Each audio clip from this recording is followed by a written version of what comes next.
Et moi, maman, je prends un bain ou une douche? La maman, je te recommande de prendre une douche rapide car l'eau est précieuse. Mohamed, d'accord, maman. Mon enseignante a dit la même chose. Très bien.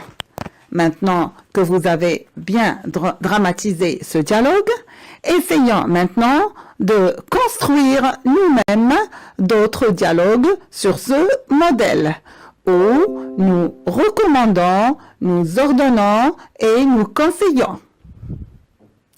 Très bien. Essayez de chercher.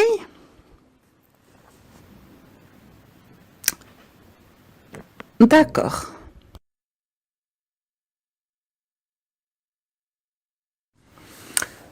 Je vous propose la situation suivante. Regardez l'image.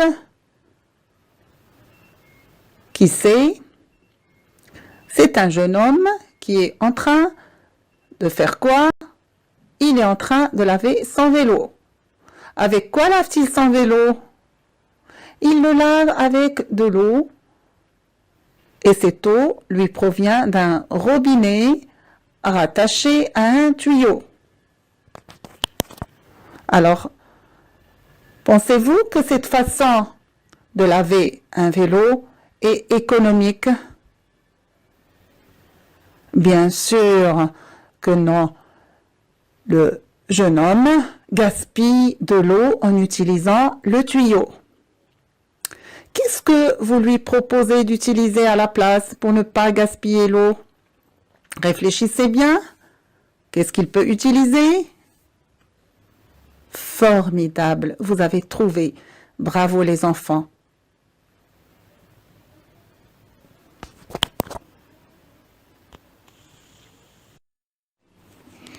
Oui, vous avez raison. Il peut utiliser un seau rempli d'eau et un chiffon tout simplement. Et de cette façon-là, il va éviter de gaspiller l'eau. Très bien. Maintenant, réfléchissons à la façon avec laquelle on peut formuler les répliques d'un dialogue qui peut se passer entre ce jeune homme et son ami. Réfléchissez bien. Très bien. Déterminons tout d'abord les personnages de ce dialogue. Supposons que le premier personnage est ce jeune homme. Appelons-le par exemple Fouad. Supposons que le deuxième personnage est un ami de cette personne. Appelons-le par exemple Ahmed. Alors supposons que l'ami de Fouad, qui s'appelle Ahmed, vient voir son ami et le trouve en train de laver son vélo avec un tuyau. Alors, c'est lui qui va parler en premier. Ahmed, ferme le tuyau, Fouad. Pourquoi, mon ami? Je lave mon vélo. Tu dois économiser l'eau, car elle est précieuse. Tu as raison, Ahmed. Mais comment je dois faire pour laver mon vélo sans gaspiller l'eau? Mais c'est simple, Fouad. Il suffit de remplir un seau d'eau et de laver ton vélo avec un chiffon. Oui, c'est une très bonne idée. C'est mieux ainsi. Je vais suivre ton conseil. Très bien. Alors, je vais vous proposer d'autres situations pour vous entraîner à faire un dialogue sur le modèle que nous avons élaboré, mais en changeant de situation. Je vous propose la situation suivante.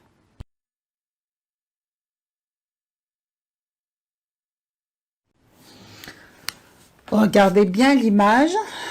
Qui voyez-vous? Un petit garçon. Très bien. Qu'est-ce qu'il est en train de faire? Il est en train de faire la vaisselle. Alors, avec quoi fait-il la vaisselle? Avec de l'eau du robinet. Croyez-vous que de cette façon-là, en laissant couler le robinet, il économise l'eau? Non, bien sûr. Qu'est-ce que vous lui conseillez de faire, à votre avis? Alors, je vous laisse réfléchir et vous entraîner à faire un dialogue sur le modèle que nous avons élaboré ensemble. Alors, bonne continuation et à bientôt. Au revoir.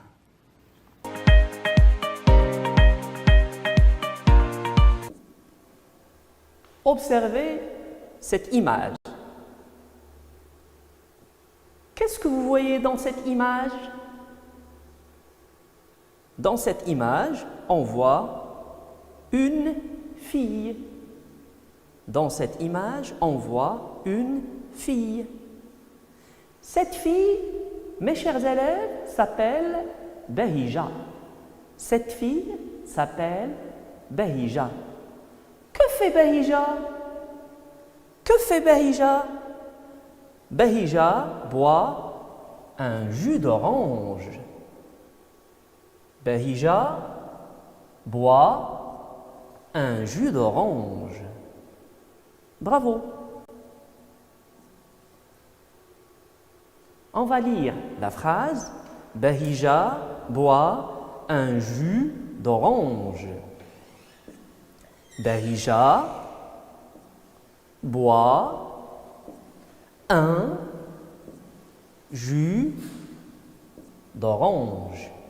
Bahija boit un jus d'orange. On va copier cette phrase, mes chers élèves, sur nos cahiers en respectant les normes de l'écriture cursive minuscule. Allons-y, mes chers élèves. Copie. La phrase est représentée, mes chers élèves, en rouge. Regardez bien comment faire les bons gestes d'écriture. Suivez avec moi. On va recopier cette phrase dans nos cahiers. Bahija boit un jus d'orange. Vous voyez très bien, mes chers élèves, que la lettre B est écrite en majuscule script. Puisqu'on n'a pas encore abordé les lettres majuscules cursives, on va l'écrire écriture du livre. On va l'écrire en écriture du livre, l'écriture script. Allons-y voir comment faire le bon geste de l'écriture.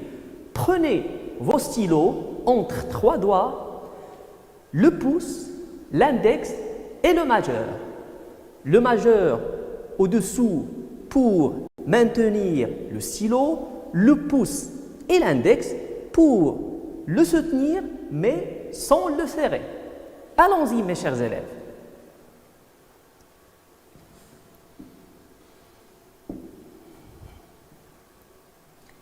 Bahija, B majuscule, écriture script, une attache, un grand rang, un trait qui descend, bas. On a écrit la lettre A en une seule interligne.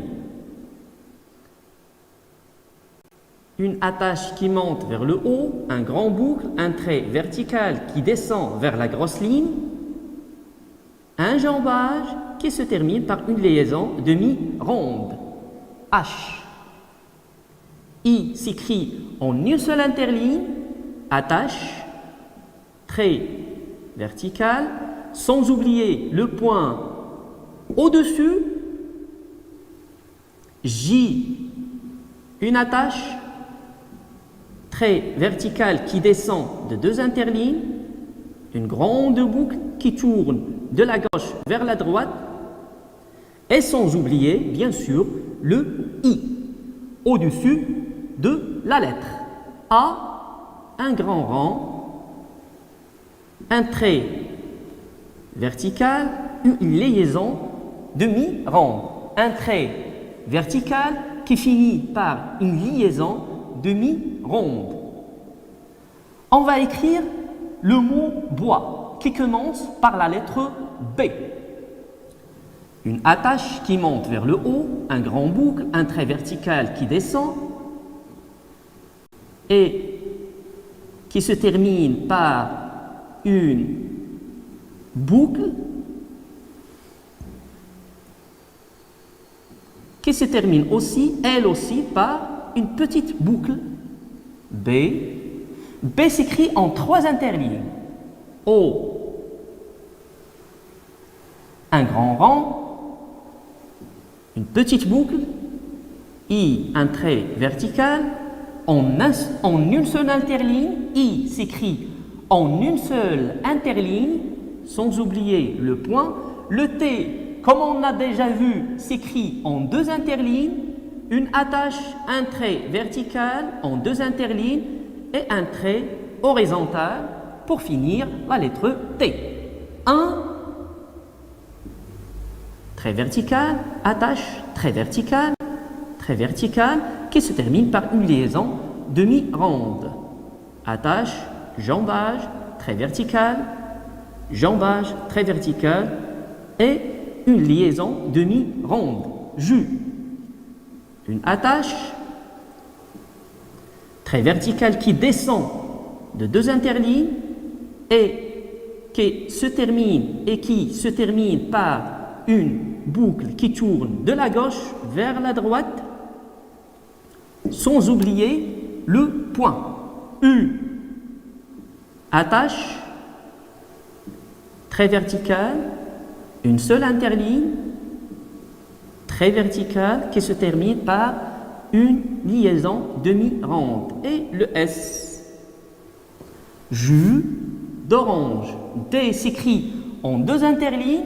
On a vu aussi comment écrire la lettre D. Je trace une attache, un grand rond et un trait vertical qui s'écrit en 2 interlignes. O, R, A, N et G. Grand rond, trait vertical qui descend, une grande boucle qui tourne de la gauche vers la droite et enfin on écrit le E. Point final.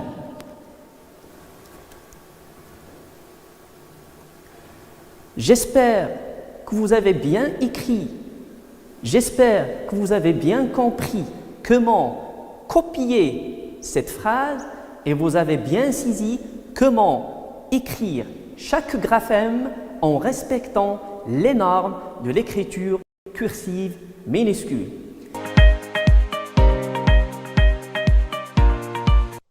Le premier exercice.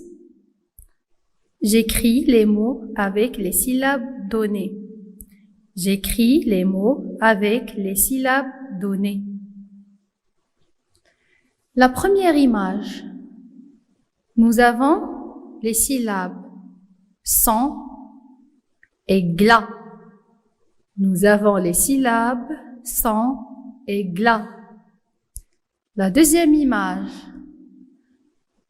Nous avons j'ai, teur, la, quand. J'ai, teur, la, quand. La troisième image. Nous avons zin, ré. Zin, ré. Glaçant. Glaçant.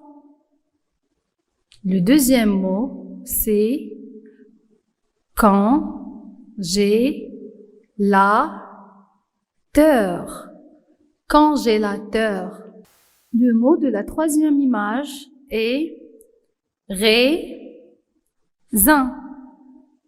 Raisin.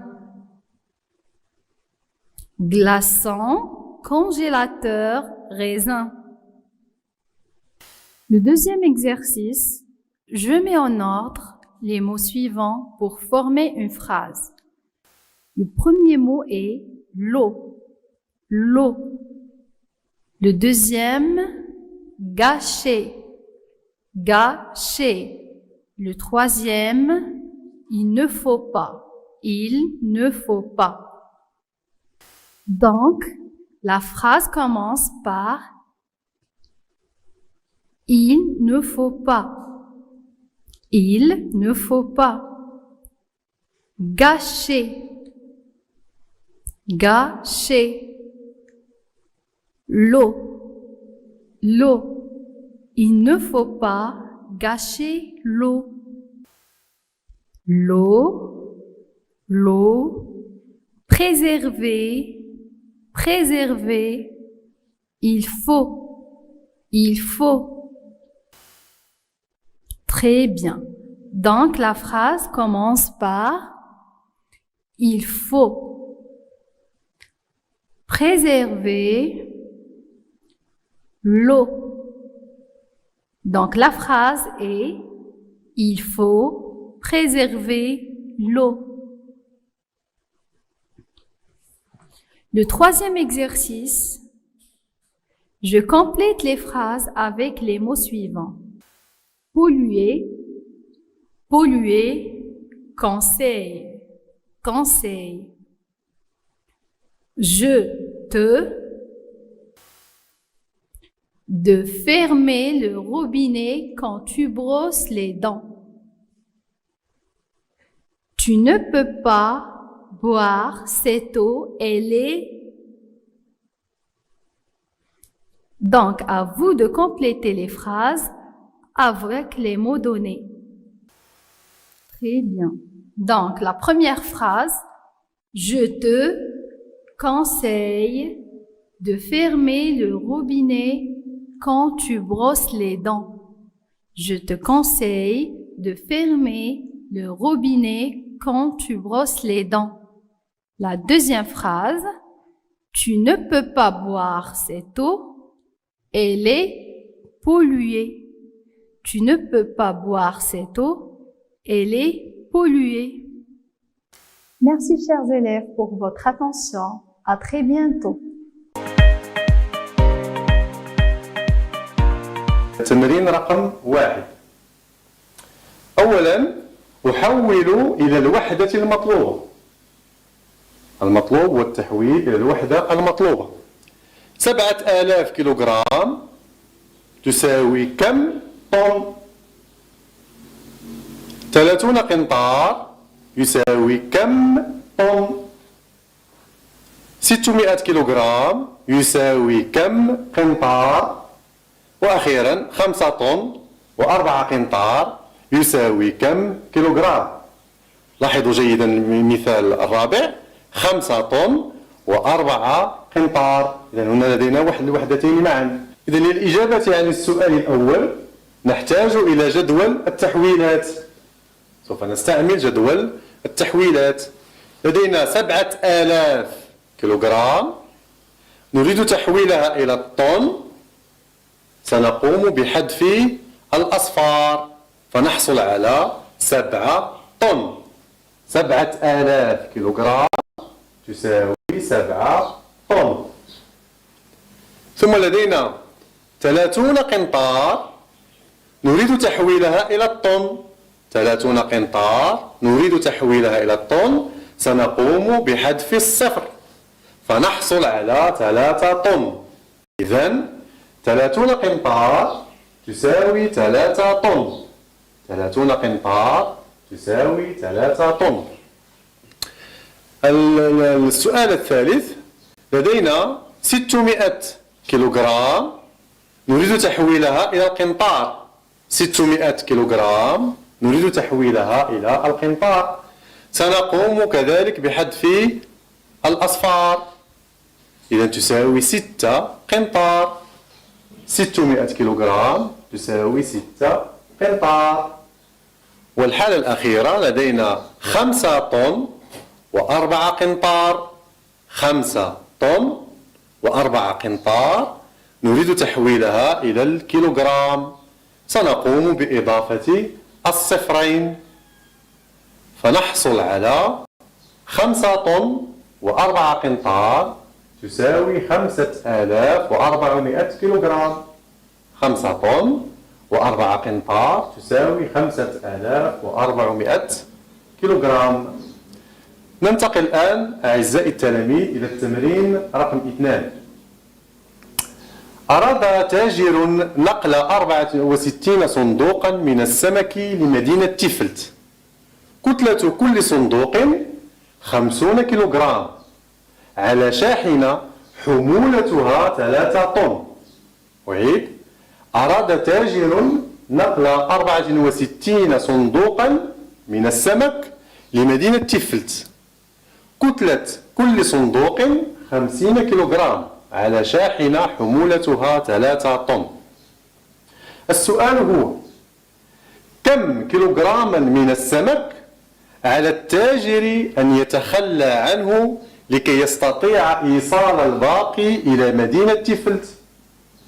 أعيد السؤال: كم كيلوغراما من السمك على التاجر أن يتخلى عنه لكي يستطيع إيصال الباقي إلى مدينة تيفلت؟ إذا فكما تلاحظون هنا نحتاج لمعرفة كم كيلوغرام من السمك عليه أن يتخلى عنه. إذا لابد في الأول من حساب كتلة الصناديق التي يتوفر عليها التاجر أو كتلة السمك. إذا لحساب كتلة الصناديق نقوم بعملية الضرب. لدينا 64 صندوق وكتلة كل صندوق 50 كيلوغرام. إذا نحسب 50 كيلوغرام مضروبة في 64 تساوي 3200 كيلوغرام. أعيد: 50 كيلوغرام في 64 تساوي 3200 كيلوغرام، أي 3 طن و200 كيلوغرام. إذا 3 طن و200 كيلوغرام هي كتلة الصناديق أو كتلة السمك الذي يتوفر عليها التاجر. وبما أن حمولة الشاحنة 3 طن، إذا فالتاجر عليه أن يتخلى عن 200 كيلوغرام من السمك. حمولة الشاحنة 3 طن، إذا فالتاجر عليه أن يتخلى عن 200 كيلوغرام من السمك، أي 4 صناديق من السمك. أي 4 صناديق من السمك.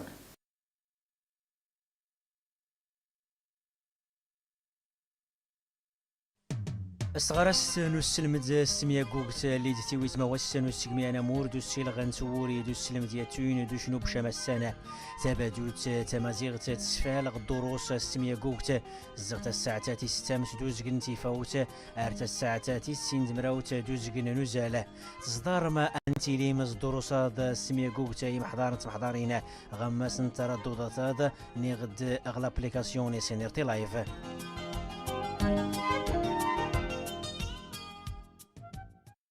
احنا أكثر من 11 مليون طفل مغربي، وكنمثلوا تقريبا ثلث ساكنة البلاد ديالنا.